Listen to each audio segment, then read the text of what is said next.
Bismillahirrahmanirrahim. Muslimin dan muslimat yang dirahmati Allah, Assalamualaikum warahmatullahi wabarakatuh. Alhamdulillahirabbil alamin. Wassalatu wassalamu ala asyrafil mursalin, Nabiyyina Muhammadin sallallahu alaihi wasallam wa ala alihi wa sahbihi ajma'in.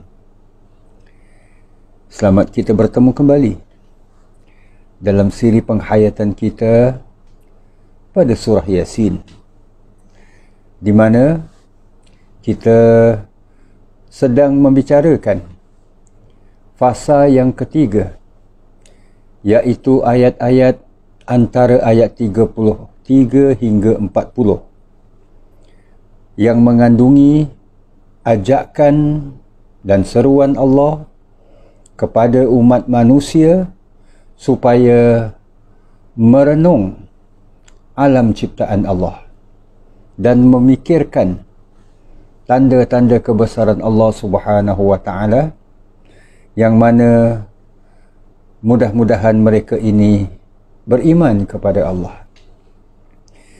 Insya-Allah dalam siaran pada kali ini, tanda kekuasaan Allah adalah yang kedua yang ingin sama-sama kita hayatinya. Kalau yang pertama berkenaan dengan bumi, wa ayatul lahumul ardul maitatu ahyainaha, ayat 33. Bumi yang mati yang kemudiannya Allah hidupkan ia, dan Allah keluarkan tumbuh-tumbuhan, tanam-tanaman yang berupa antaranya buah-buah korma, buah-buah anggur dan sebagainya, yang mana akhirnya Allah mengajak kepada manusia supaya memikirkan, afala yashkurun, apakah mereka itu tidak mahu bersyukur? So ini muslimin dan muslimat yang dirahmati Allah, yang kita selongkarnya pada siaran yang lalu, iaitu yang berakhir pada ayat 35. Izinkan saya, muslimin dan muslimat yang dirahmati Allah, dalam siaran pada kali ini kita menghayati ayat 36. Walaupun hanya sepotong ayat, tapi ajakan dan seruan Allah begitu besar sekali. Ayat 36 ini Allah Subhanahu wa taala berfirman, A'udzu billahi minasyaitonir rajim. Subhanallazi khalaqal azwaja kullaha. Maha suci Allah, Tuhan yang telah menciptakan makhluk-makhluk semuanya. Al-azwaj, iaitu berpasang-pasangan. Mimma tumbitul ard, sama ada dari yang ditumbuhkan oleh bumi. Wa min anfusihim, atau dari diri mereka, diri manusia itu sendiri. Wa mimma la ya'lamun, ataupun dari apa yang mereka tidak mengetahuinya. Maha suci Allah yang telah menciptakan makhluk-makhluknya ini kesemuanya secara berpasang-pasangan. Sama ada daripada apa yang ditumbuhkan oleh bumi, ataupun dari diri manusia itu sendiri, ataupun daripada apa jua pun yang manusia tidak mengetahuinya. Nah, muslimin dan muslimat yang dirahmati Allah, ayat-ayat yang seerti maknanya dengan ayat 36 surah Yasin ini terdapat di beberapa tempat dalam surah-surah yang lain. Antaranya ayat 49 dari surah Az-Zariyat, yang juga menekankan tentang tiap-tiap sesuatu yang diciptakan oleh Allah secara berpasangan. Iaitu menerusi firman Allah ayat 49 surah Az-Zariyat ini, وَمِن كُلِّ شَيْءٍ خَلَقْنَا زَوْجَيْنِ لَعَلَّكُمْ تَذَكَّرُونَ. Dan tiap-tiap sesuatu itu kami ciptakan berpasang-pasangan supaya kamu mengingati, yakni mengingati, mengenali kekuasaan dan mentauhidkan kami, kata Allah. Muslimin dan muslimat yang dirahmati Allah, tiap-tiap sesuatu yang diciptakan oleh Allah ini secara berpasang-pasang. Kalau kita perhatikan, bila mana Allah Subhanahu wa ta'ala mengajak, pertamanya yang ditumbuhkan oleh bumi. Apa yang ditumbuhkan oleh bumi ini juga berpasang-pasang. Muslimin dan muslimat yang dirahmati Allah, kita sedia maklum, hatta buah-buahan yang dikeluarkan oleh bumi ini, umpamanya manusia ini kerana Allah menganugerahkan kepadanya pengetahuan, maka manusia ini mampu untuk apa yang diistilahkan mengahwinkan. Umpamanya buah, contoh saja, buah duku dengan buah langsat dikahwinkan. Jenis korma ini A dikahwinkan dengan jenis korma B, maka menghasilkan jenis yang baru. So muslimin dan muslimat yang dirahmati Allah, ini yang dikeluarkan oleh bumi. Contoh-contohnya saja. Maha suci Allah Subhanahu wa ta'ala. Wa min anfusihim, dan dari diri manusia itu sendiri, yang mana akhirnya manusia ini lahir sebagai sama ada bayi lelaki atau bayi perempuan. Berpasang tak? Ya. Walaupun tak lahir kembar ke apa ke, tapi ada bayi lelaki, ada bayi perempuan. Malah lebih awal daripada itu. Lebih awal daripada itu, iaitu benih daripada suami bercampur dengan dari isteri sehingga menghasilkan kandungan. Malah muslimin dan muslimat yang dirahmati Allah, darah kita ni, setiap kita ni ada darah yang juga berpasang. Ada darah putih kita, ada darah merah kita. Ni kita jangan masukkan darah jenis naik punya, naik darah dan sebagainya. So muslimin dan muslimat yang dirahmati Allah, tubuh badan kita, usah cakap, ada tangan kanan, ada tangan kiri, kaki kanan, kaki kiri, mata kanan, mata kiri dan sebagainya. Hatta telinga kanan dan telinga kiri pun. Subhanallah. Sebab itu kita perhatikan, kalau kita manusia ini menggunakan headphone, ya, dia telah ditetapkan headphone yang mana R right, yang mana L left. Mesti ada. Kalau kita menggunakan R di tempat L, iaitu earphone, untuk bahagian right, kita letakkan ataupun kita gunakan untuk bahagian left, lama kelamaan ia akan merosakkan kita punya eardrum. Sebab Maha Suci Allah Subhanahu wa ta'ala, Allah menciptakan ciri-ciri telinga kanan ini ada perbezaannya daripada sudut mendengar sesuatu, sound dan sebagainya. Jadi muslimin dan muslimat yang dirahmati Allah, hebatnya ciptaan Allah. Fikirkanlah tanda kebesaran Allah Subhanahu wa ta'ala. Wa mimma la ya'lamun. Itu ayat 36 ini tadi. surah Yasin. Dan daripada apa yang kamu tidak mengetahuinya. Yang kamu tidak mengetahuinya sebelum ini.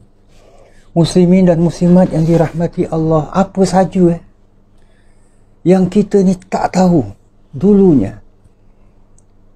Kalaulah bahagian electrical, bahagian wire ke apa ke, nak menghidupkan ataupun menjadi sebab lampu dapat menyala bila mana ada kuasa daripada bahagian kabel merahnya, iaitu light, dengan kabel biru atau hitamnya, iaitu neutral. Baru jadi. Neutral diletakkan tempat L, tempat merah, tempat light, maka dengan sendirinya tak jadi. Jangan-jangan meletup pun. Jadi muslimin dan muslimat yang dirahmati Allah, wa mimma la ya'lamun. Inilah tiap-tiap sesuatu yang diciptakan oleh Allah, diciptakan secara berpasang. Kita tinjau mendalam sedikit. Tiap sesuatu yang diciptakan oleh Allah secara berpasang-pasangan ini, selalu kita buat bandingan. Baru jadi pasang. Kalau tak kita bandingkan, taklah jadi pasang kan? Ada langit, biasa kita sebut ada bumi. Langit yang kita junjung, bumi yang kita pijak. So, bila ada bulan, ada matahari. Bulan yang terbitnya, keluarnya, bercahaya di malam hari, matahari pula di siang hari. So, ada pula kanan, ada kiri. Ada kulit, ada isi. Ada tangan, kalau tak nak katakan tangan kanan, tangan kiri, tapi kalau ada tangan, ada kaki. Ini juga pasang. Datang dan pergi. Begitu juga dengan hidup dan mati. Ini semua pasang. Tapi akhirnya kalau kita perhatikan, langit dan bumi, bulan dan matahari, kanan dan kiri, tangan dan kaki, dan sebagainya, memang daripada satu angle, dari satu sudut, kita namakan ia adalah berpasang. Macam kasut, kita beli kasut kanan, kasut kiri, baru jadi pair, baru jadi pasang. Walaupun kasut kita umpamanya, letaklah, kita pakai kasut, tiba-tiba masuk masjid, contoh aja, tiba-tiba sebelah hilang, sebelah kiri hilang, sebelah kanan aja. Kita pun pergi kedai, kita nak beli daripada kedai kasut yang sama saiznya, sama jenisnya, yang pernah kita beli sebelum ini, kita nak beli sebab yang hilang itu sebelah kanan saja, yang tinggal kiri, maka kita nak beli yang kanan saja. Kedai tak jual. Dia boleh kasih kanan, tapi harga tetap dibayar untuk kanan dan kiri. Ini pasang. Jadi, pada dasarnya, dari satu segi, bila kanan dan kiri, tangan dan kaki, bulan dan matahari, ini dinamakan berpasangan. Tapi, di sudut yang lain pula, ia boleh dilihat sebagai berlawanan. Langit lawannya bumi. Walaupun tadi kita kata langit pasangnya adalah bumi. Bulan pasangannya matahari. Tapi daripada satu sudut, bulan lawannya matahari. Sebab bulan keluar pada malam hari. Matahari pada siang hari. Kanan dan kiri. Memang tadi kita sebut pasang. Tapi sekarang lawan apa? Puak kanan, puak kiri. Contoh, datang dan pergi. Jadi akhirnya adalah, ianya boleh dilihat pasangan-pasangan ini, kanan, kiri, bulan, matahari dan sebagainya, dia juga boleh dilihat sebagai sesuatu yang versus, yang berlawanan. Jadi persoalannya adalah berpasangan ataupun berlawanan. Begitulah juga akhirnya. Sesuatu tu kita boleh ada agree, boleh ada disagree. Boleh kita ini setuju, boleh kita tak setuju. Dan kesudahannya, kesudahan kita ni semua sama ada syurga atau neraka. So, pilihlah. Itu kesudahan dia. Tetap berpasangan juga. Jadi akhirnya muslimin dan muslimat yang dirahmati Allah, apakah setiap yang berpasang itu berlawan? Suami, isteri. Pasang tak? Sepasang suami isteri. Seorang wanita tak dinamakan isteri kalau tidak ada suami. Begitu juga sebaliknya. Suami tidak akan, seorang lelaki itu tidak akan dinamakan suami kalau dia tak ada isteri. Jadi muslimin dan muslimat yang dirahmati Allah, persoalan seterusnya adalah, apakah setiap yang berpasang itu berlawan? Yuk kita hayati firman Allah Subhanahu wa taala di surah Al-A'raf ayat 189. Firman Allah, Huwa alladhi khalaqakum min nafsin wahidah.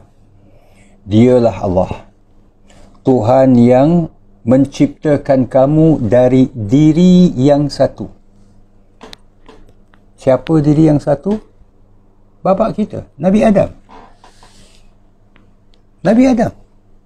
Wa ja'ala minha zawjaha. Dari Nabi Adam itu Allah ciptakan pasangan dia, Hawa, ibu kita. Maha suci Allah. Maha suci Allah. Allah boleh saja sebenarnya kalau nak ciptakan Hawa sebagai pasangan bagi Adam, Hawa diciptakan begitu saja. Tapi tidak. Hawa diciptakan dari Adam. Maha suci Allah. Sebab itu bila kita yang sedang menghayati ayat 36 surah Yasin ini, ayat bermula dengan Subhanalladzi khalaqal azwaja kullaha. Subhana, Maha suci Allah. Jadi memang suami pasangannya isteri. Dari satu sudut, suami lawannya isteri. Suami isteri lah kan. Jadi dalam waktu yang sama, tujuannya apa? Liyaskuna ilaiha. Ini dia. Surah Al-A'raf ayat 189. Allah mendedahkan. Allah menciptakan kamu daripada diri yang satu, dan daripada diri yang satu ini Allah ciptakan pasangannya. Tujuannya apa? Untuk bersenang hati dan hidup mesra yang satu kepada yang lain. Masya Allah. Jadi sebab itulah adanya ayat daripada surah Al-Baqarah sendiri, Allah Subhanahu wa taala menyatakan, isteri-isteri kamu ini, wahai sang suami, hunna libasul lakum wa antum libasul lahun. Isteri kamu ini bak pakaian bagi kamu, kamu juga bak pakaian bagi isteri kamu. Saling bekerja sama. Itu yang dinamakan berpasang. Walaupun hakikat berpasang ini berlawan. Suami kan orang laki-laki, isteri kan orang perempuan. Takkan suami laki-laki, isteri pun laki-laki. Itu tak kenal lah tu kan. Dan dalam surah An-Nahl ayat 72, Allah berfirman, Wallahu ja'ala lakum min anfusikum azwajan wa ja'ala lakum min azwajikum banina wa hafadah. Dan Allah menjadikan bagi kamu daripada diri kamu ini azwaja, pasangan-pasangan kamu. Yang dimaksudkan adalah isteri-isteri kamu. Wa ja'ala lakum, dan Allah jadikan bagi kamu min azwajikum, dari isteri-isteri kamu ini, banina wa hafada, anak dan cucu cicit. Indahnya ciptaan Allah. Maha suci Allah. Ayat tadi sekali lagi surah An-Nahl ayat 72.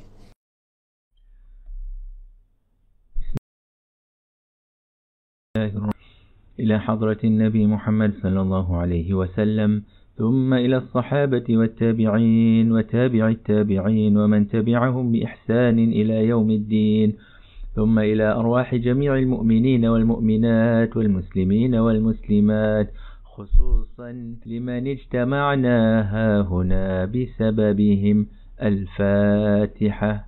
أعوذ بالله من الشيطان الرجيم. بسم الله الرحمن الرحيم. الحمد لله رب العالمين، الرحمن الرحيم، مالك يوم الدين، إياك نعبد وإياك نستعين، اهدنا الصراط المستقيم، صراط الذين أنعمت عليهم غير المغضوب عليهم ولا الضالين. آمين.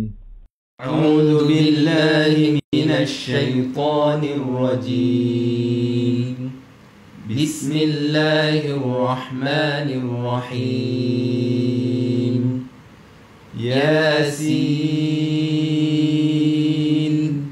والقرآن الحكيم، إنك لمن المرسلين على صراط مستقيم، تنزيل العزيز الرحيم، لتنذر قوما ما أنذر آباؤهم فهم غافلون. لقد حق القول على أكثرهم فهم لا يؤمنون. إنا جعلنا في أعناقهم أغلالا فهي إلى الأذقان فهم مقمحون. وجعلنا من بين أيديهم سدا ومن خلفهم سدا فأغشيناهم فهم لا يبصرون. وسواء عليهم أأنذرتهم أم لم تنذرهم لا يؤمنون. إنما تنذر من اتبع الذكر وخشي الرحمن بالغيب، فبشره بمغفرة وأجر كريم. إنا نحن نحيي الموتى ونكتب ما قدموا وآثارهم، وكل شيء أحصيناه في إمام مبين. واضرب لهم مثلا أصحاب القرية إذ جاءها المرسلون، إذ أرسلنا إليهم اثنين فكذبوهما فعززنا بثالث فقالوا إنا إليكم مرسلون. قالوا ما أنتم إلا بشر مثلنا وما أنزل الرحمن من شيء إن أنتم إلا تكذبون. قالوا ربنا يعلم إنا إليكم لمرسلون وما علينا إلا البلاغ المبين. قالوا إنا تطيرنا بكم لئن لم تنتهوا لنرجمنكم وليمسنكم منا عذاب أليم قالوا طائركم معكم أئن ذكرتم بل أنتم قوم مسرفون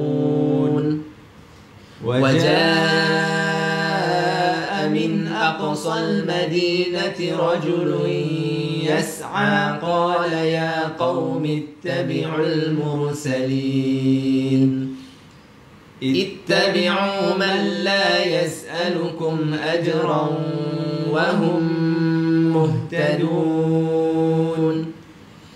وما لي لا أعبد الذي فطرني وإليه ترجعون أأتخذ من دونه آلهة إن يردني الرحمن بضر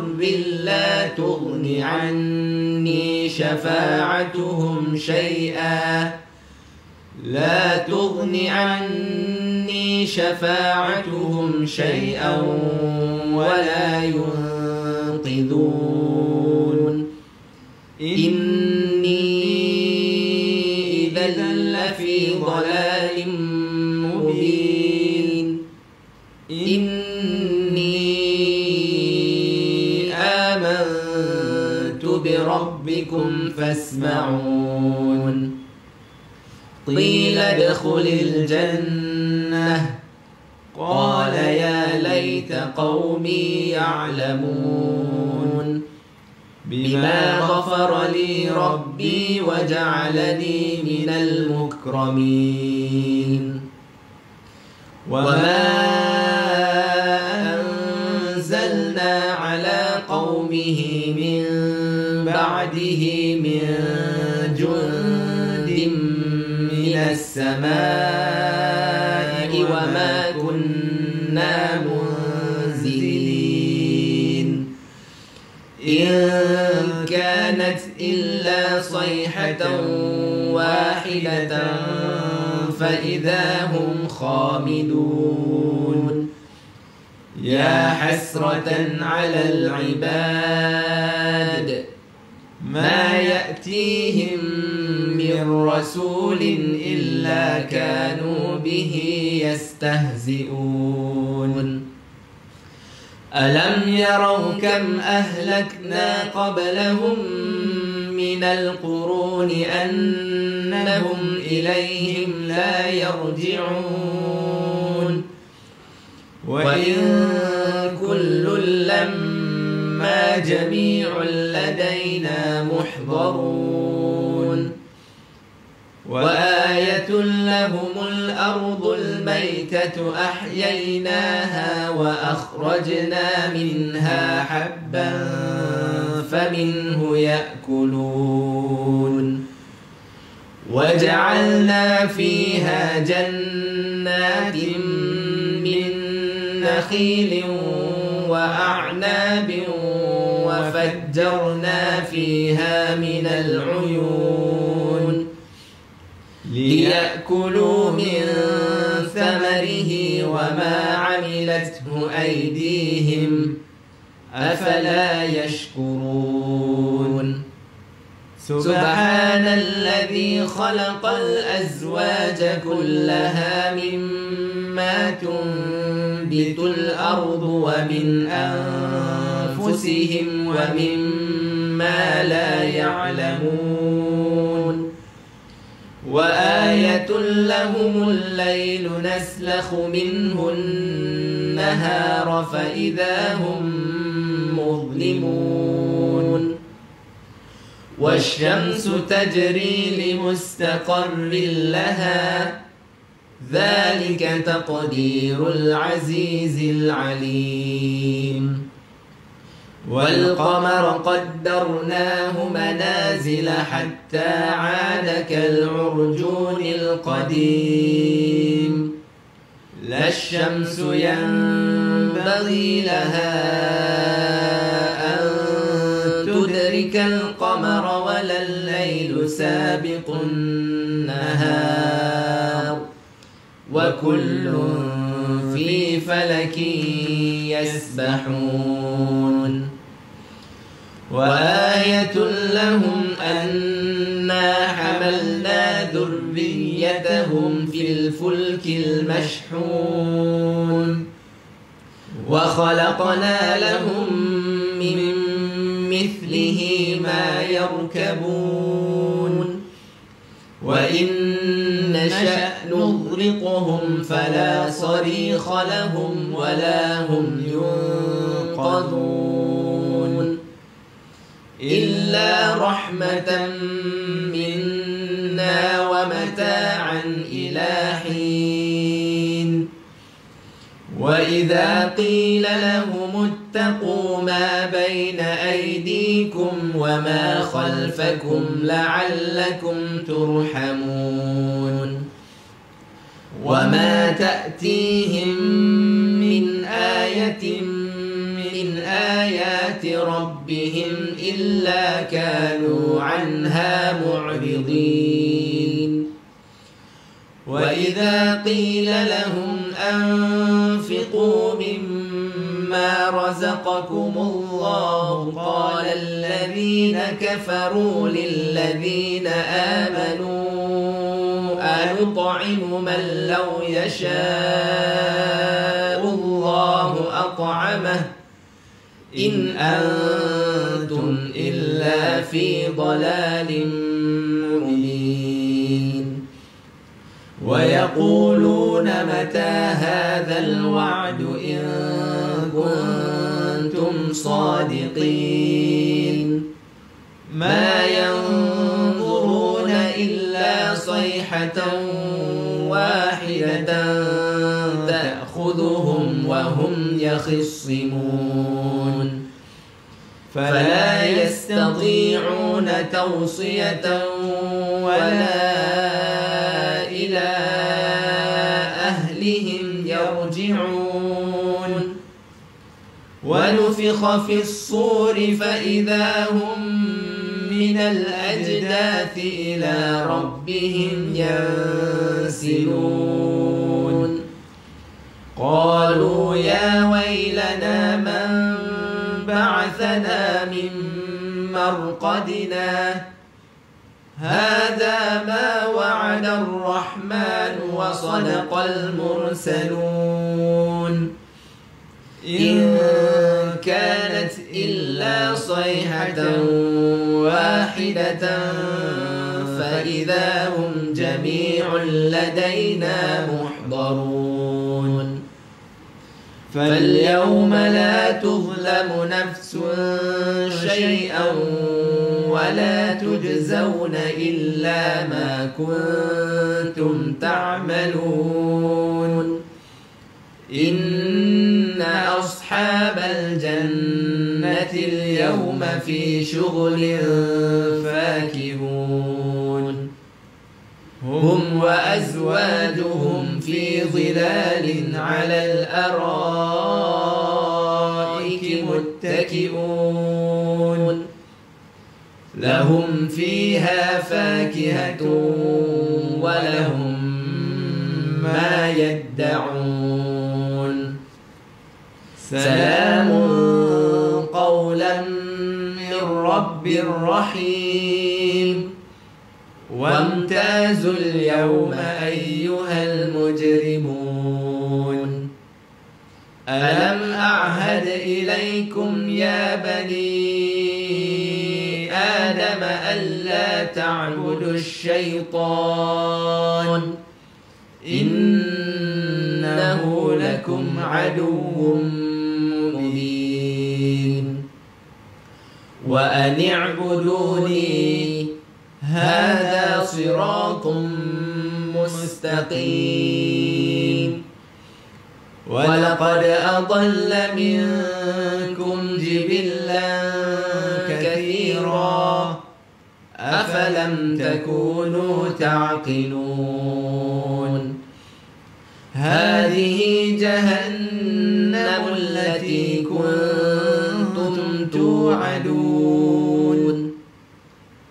اصلوها اليوم بما كنتم تكفرون اليوم نختم على أفواههم وتكلمنا أيديهم وتشهد أرجلهم بما كانوا يكسبون ولو نشاء لطمسنا على أعينهم فاستبقوا الصراط فأنى يبصرون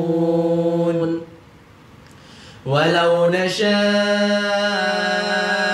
لمسخناهم على مكانتهم فما استطاعوا مضيا ولا يرجعون ومن نعمره ننكسه في الخلق أفلا يعقلون وما علمناه الشعر وما ينبغي له إن هو إلا ذكر وقرآن مبين لينذر من كان حيا ويحق القول على الكافرين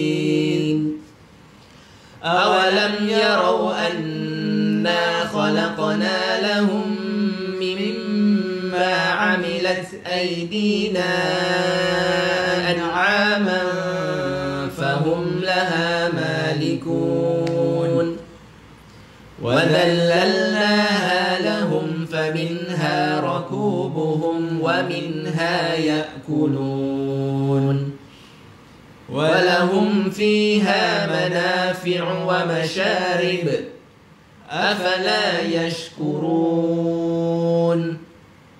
واتخذوا من دون الله آلهة لعلهم ينصرون لا يستطيعون نصرهم وهم لهم جند محضرون فلا يحزنك قولهم إنا نعلم ما يسرون وما يعلنون أولم ير الإنسان أنا خلقناه من نطفة فإذا هو خصيم مبين وضرب لنا مثلا ونسي خلقه قال من يحيي العظام وهي رميم قل يحييها الذي أنشأها أول مرة وهو بكل خلق عليم الذي جعل لكم من الشجر الأخضر نارا فإذا أنتم منه توقدون أوليس الذي خلق السماوات والأرض بقادر على أن يخلق مثلهم بلى وهو الخلاق العليم إنما أمره إذا أراد شيئا أن يقول له كن فيكون فسبحان الذي بيده ملكوت كل شيء وإليه ترجعون صدق الله العظيم. أفضل الذكر فاعلم أنه لا إله إلا الله